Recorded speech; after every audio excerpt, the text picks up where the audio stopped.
Hey, how's it going? It's Stephen here from understandingaudio.com with something that I feel is probably the most important thing that you can learn when it comes to mixing and music production in general. The ability to craft and manipulate frequencies with EQ is incredibly important to us as mixing engineers. Without it, we'd have a very, very hard time of balancing a mix. And the source material would have to be perfect coming in from the studio and the recording session. Everything that we pull in would have to be EQ'd and sit together perfectly well so that we only have to pull up the faders and move the pan knobs so that the mix is then complete. 9 times out of 10, this is not going to be the case. So you're pretty much always going to be using EQ in some shape or form on your mixes. Now when we're EQing things, what we very often do is just open up a plugin and start moving things around, making boosts and cuts to suit the material at our disposal. But what we very often forget is that making these boosts and making these cuts affects the overall level of the individual tracks. When you're boosting frequencies or cutting frequencies, it means that you're affecting the gain of this frequency range, and that's something that's very often overlooked. When you've gone to a lot of trouble to get your fader balance and your pan pots in the right position and that everything is sounding great, why would you want to come in with EQ and mess up the balance by adding a lot of gain to a certain frequency range? You might say that adding 60B in this case to 2.6K is necessary, and in this hypothetical example it probably is. But that 60B boost needs to be accounted for. If you're adding 60B of gain to your individual track, you're then messing up the balance of your overall mix. You need to level match your EQ. That means adjusting the output of your EQ so that the perceived loudness is at the same level it was on the way in before the EQ and on the way out after EQ. This fundamentally changed how I mix, and I always felt that I had a pretty good grasp over EQ, but it wasn't until I started level matching EQ that I really noticed a phenomenal difference in my mixing. What I used to find was that I would make pretty good EQ decisions, but then I would find that my mix was off balance, and that used to really frustrate me. All I needed was somebody to just sit down and show me that the output knob of one of these EQ plugins is one of the most important and one of the most overlooked. I absolutely promise you that by following the advice in this video, you're going to change how you mix forever. How very dramatic. Alright, so let me play you some audio so we can start listening and looking at some examples of how powerful this really is. So here's a synth lead, bass and some drum loops I put together, and yeah, let's listen to it.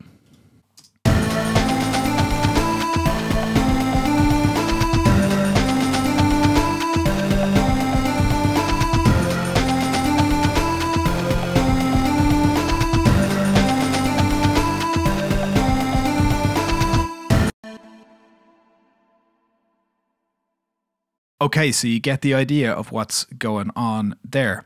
I've got 2 EQs, one on this loop 2 part and one on this loop 3 part. And first of all, I'm going to start out talking about the EQ on the loop 2 part. Now, the purpose of this loop is to add a little bit of impact at the start of the bar. So I'll just play that on its own without the EQ first so you can get an idea of what that's doing.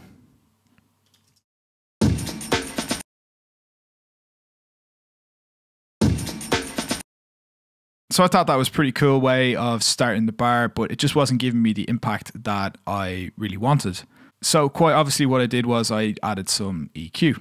So in this particular example, there's actually quite a lot added at 83 Hertz, about 6.5 dB. But the most interesting part of this is over here. I've adjusted the output by minus 2.3 dB. The reason why I'm doing this is exactly what I explained earlier. I'm level matching the EQ. Now this boost of 6.5 dB at 83 Hertz was not selected at random.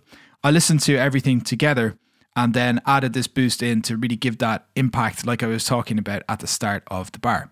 So I want to play you the difference that this EQ makes, first of all, without level matching it.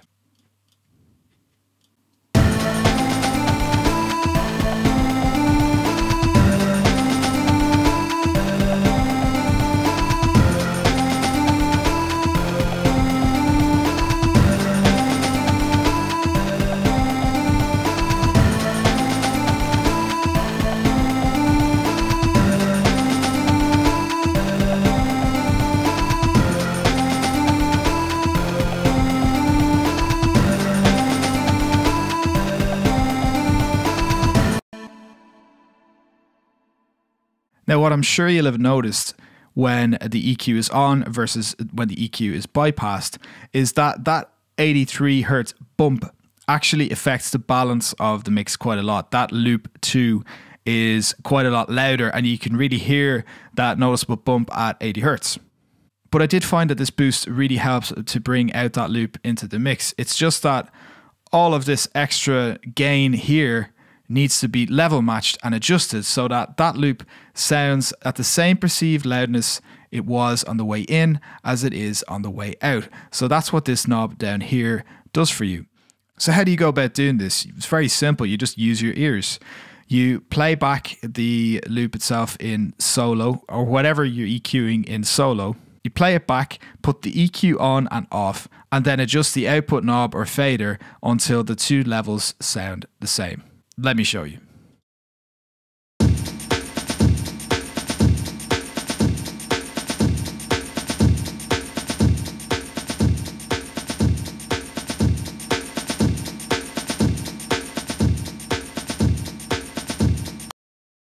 Okay, that sounds good to me. So let's see if this makes a difference in the overall context of the mix.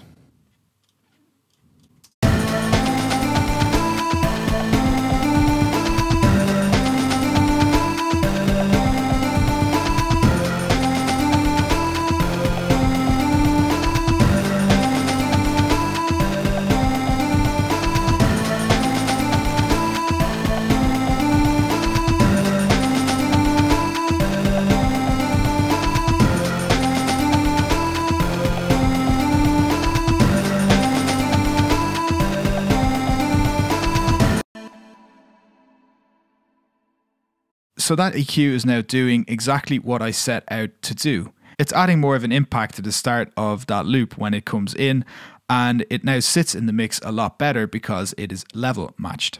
Now, that's just a very small example, but it applies across the board to any boost that you're making at any point in your mix and on any instrument or vocal or anything at all.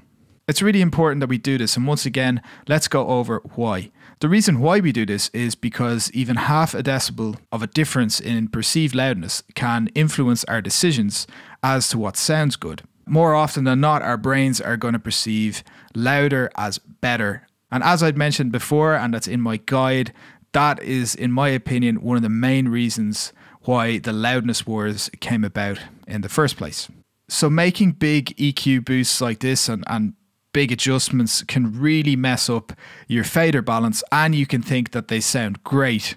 But in the context of your overall mix, this knob down here is way more important. When you blend this into the mix correctly, you can hear whether this EQ boost is actually impacting the mix in a favorable way, a negative way, or it's just doing nothing at all. Again, if you're just adding boosts indiscriminately and you're listening in solo all the time, it's probably going to sound better because louder is going to sound better. Now remember that the quickest way to loudness match is to use our ears and A/B between the unaffected and affected signal. Then we just adjust this knob down here. What I will mention is that on some plugins, like the plugin I have here, you can just click a button and it will automatically adjust the gain for you. That is very handy, but I highly recommend that you do it with your ears to get used to it, because there will be a time when you don't have your favorite plugins to do this for you and you're going to need to rely on your ears. If your ears are not trained to do this, you will not be able to do it, and you especially will not be able to do it under pressure and without your favorite toys. So that you know exactly where to find this knob in other plugins, I'm going to just show you what it might look like in a few others. So in the Waves bundle and in other similar plugins, it might be a fader rather than a knob, and you just adjust this up and down to level match based on the EQ decisions that you've made. Here's a Pro Tools stock EQ that I was messing around with earlier.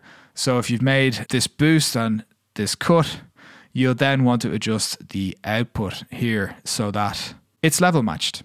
One more thing that I want to touch on is that this doesn't just apply to boosts. We're all very quick to add lots of EQ when sometimes we need to cut rather than boost.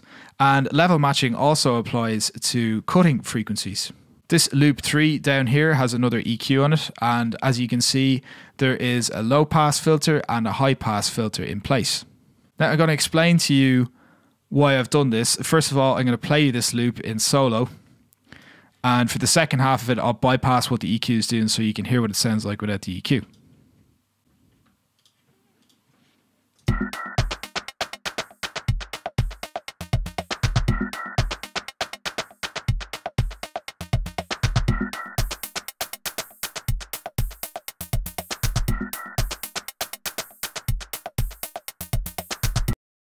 Now, as cool as that loop sounds with those really nice hi-hat parts in and the little sizzle at the top, I wanted to remove that in the context of the rest of this mix, or the rest of this little loop that I've created. Let me play that back for you again in the context of the whole mix, and you'll see why I've done that.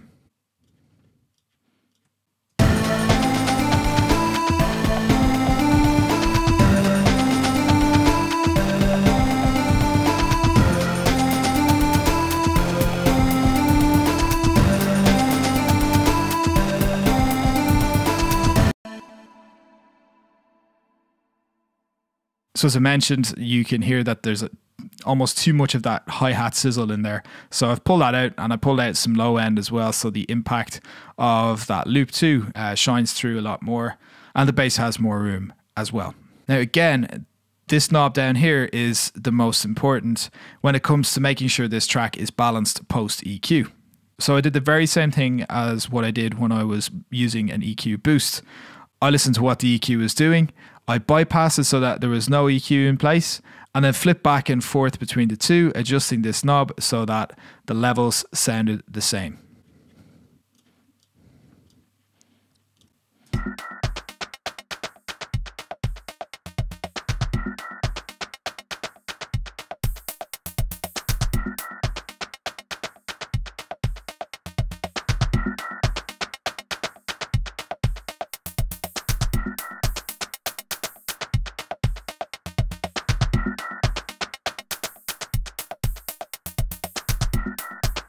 Now, what's interesting about that EQ move is that it doesn't quite sound at the same level on the way out as it did on the way in. And that's actually a conscious decision by me. I felt that where the output level of that EQ was perfect for the balance of the mix. And sometimes you want to do that. Sometimes you want to use EQ to cut or boost certain frequencies because a sound is too thin from your fader mix, or there's too much low end and you just want to cut that out and you don't want to compensate for it. But more often than not, your fader mix is going to have the levels the way you want them. Your EQ decisions shouldn't impact that in a negative way. I think when you're using filters, you probably have a little bit more flexibility because you're cutting out things that you don't really want in there at the very top and the very bottom.